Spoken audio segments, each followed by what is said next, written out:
ना कभी अच्छा नहीं होता, लेकिन यहाँ दोबारा आने से एक फ़ायदा हुआ कि मोबाइल फ़ोन मिला है मुझे, जिनका हो ले जाए।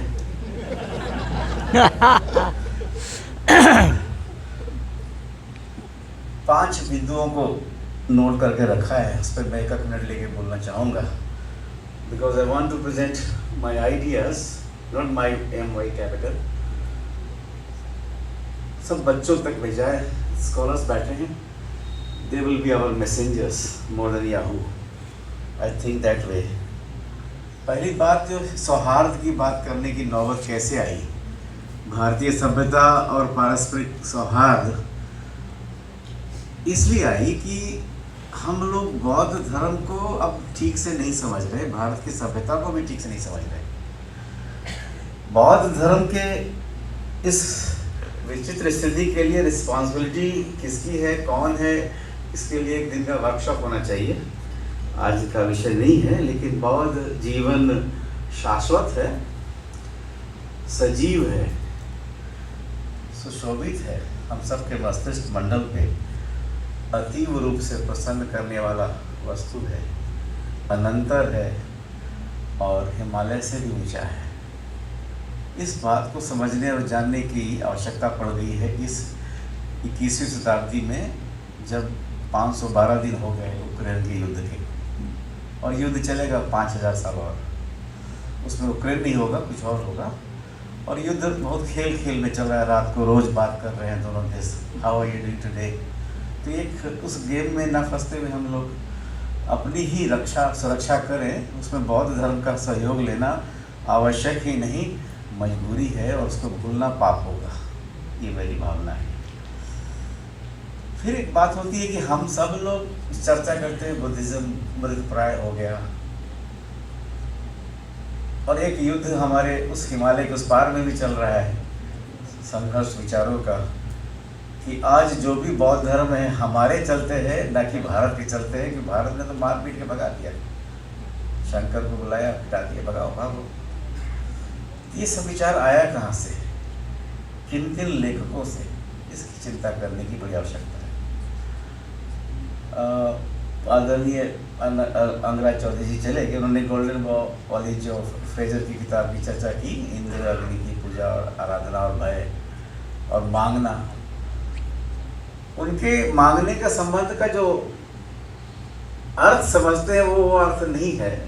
शाश्वत सनातन को वो गोल्डन बॉल लिख ले या डायमंड बॉल लिख ले, वो वज्रयानी हो ही नहीं सकता, उसके लिए वज्रयान आना होगा तब समझता वो। तो उसकी बातों को पढ़ते हैं, हम लोग कोट करते हैं बहुत प्यार से।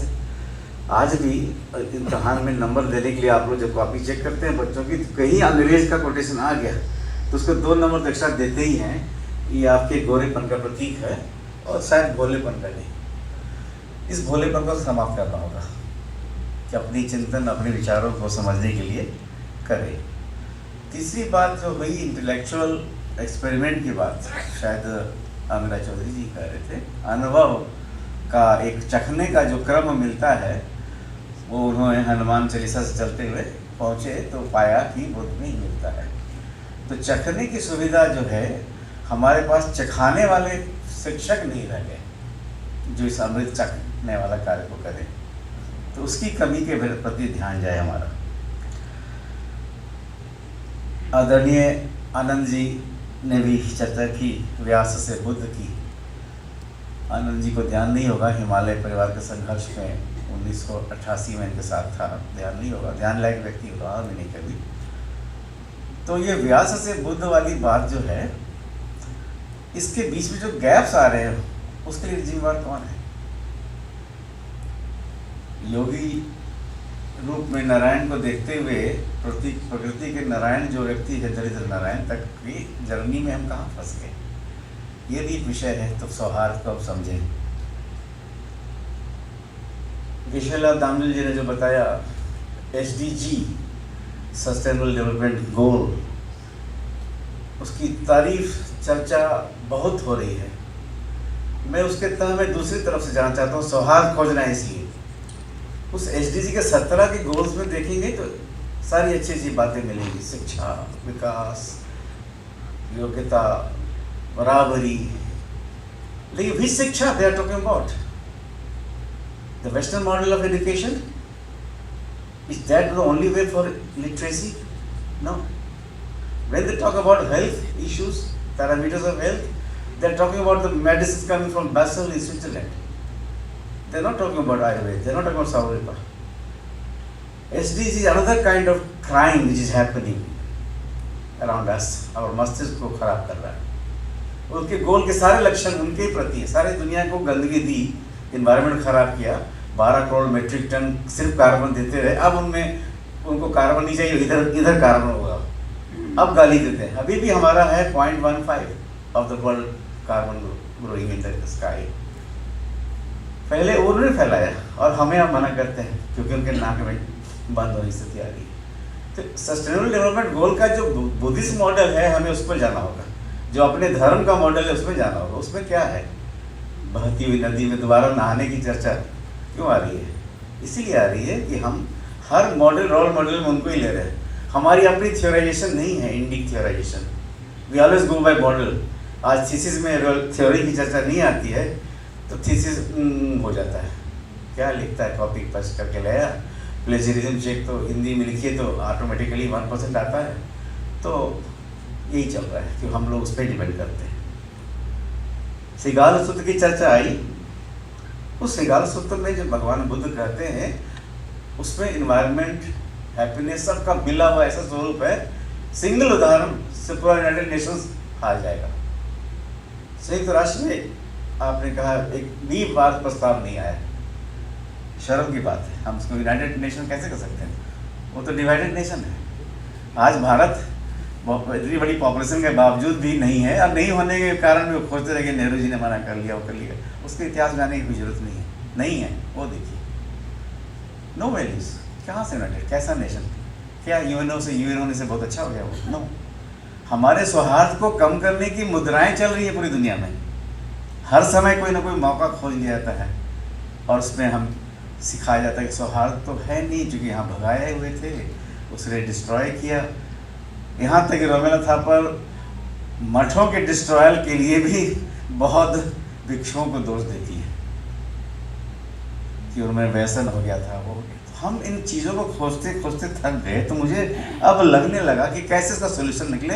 हाउ टू अंडरस्टैंड द सौहार्द of our own, which is bloodline in our life. We are made of those DNAs only. जहाँ पे हमें सौहार्द सोचना नहीं पड़ता, ऑटोमेटिक आता है. कल्याण, मित्रता, युद्ध के बारे में, विचारों के बारे में, वसुधैव कुटुंबकम जैसे बातों का. और इधर हाल में अभी जो चर्चा बुद्ध के अंदर की जो वचनों की जो हम पब्लिकेशन करें, अंगराज चौधरी जी को तो पद्म भूषण मिलना चाहिए. पहली बार 1000 साल में उन्होंने हिंदी भाषा में अठकथा का अनुवाद किया. 92 वर्ष की आयु है, आज भी 8 घंटा लिखते हैं. सौहार्द को बढ़ाने का काम वो ऐसे लोग कर रहे हैं. हमें ऐसे विद्वान चाहिए. तो गलतियां जो होती हैं उसके बारे में सोचने में मुझे लगा it's all because that we are studying about Buddhism on the prism and through the prism of those writers जो खुद नहीं जान पाते थे कि भारत का धर्म क्या है, रिलीजन में फंसे रहते थे. और जो भी लिखा बनारस की गलियों में डंडे की मार खा के ग्रेजुएशन में संस्कृत सीखा, ये 1 घंटे की दूरी में सीखा. लेकिन सीखा क्या? सीखा जॉन प्रिंसेप का नाम आ गया, ब्राह्मी का है. बुद्ध की जानकारी मिलने के लिए इससे बड़ा विद्वान कोई नहीं है. जॉन प्रिंसेप ने 1 लाइन नहीं लिखा पढ़ा, उसे आता नहीं था. जिस पंडित को लेके गया उसकी चर्चा कोई नहीं करता. वो भारतीय था ना. जिस प्रकार से वास्को डी गामा ने भारत की यात्रा की खोज के लिए कहानियाँ मिलती हैं, लेकिन कन्हई नामक व्यक्ति ने उसको रास्ता दिखलाया सौराष्ट्र पहुँचने का. उसके जहाज पर भटक रहा था कई महीनों से, वो हमें नहीं बताया जाता है. वो सौहार्द हमारा है. हमने दुश्मनों को भी आने के लिए रास्ता दिखलाया. सबसे पहला जो क्रिश्चियनिटी का चर्च बना वो कहाँ बना? एक मंदिर में बना. 110-12 AD का डेट होगा.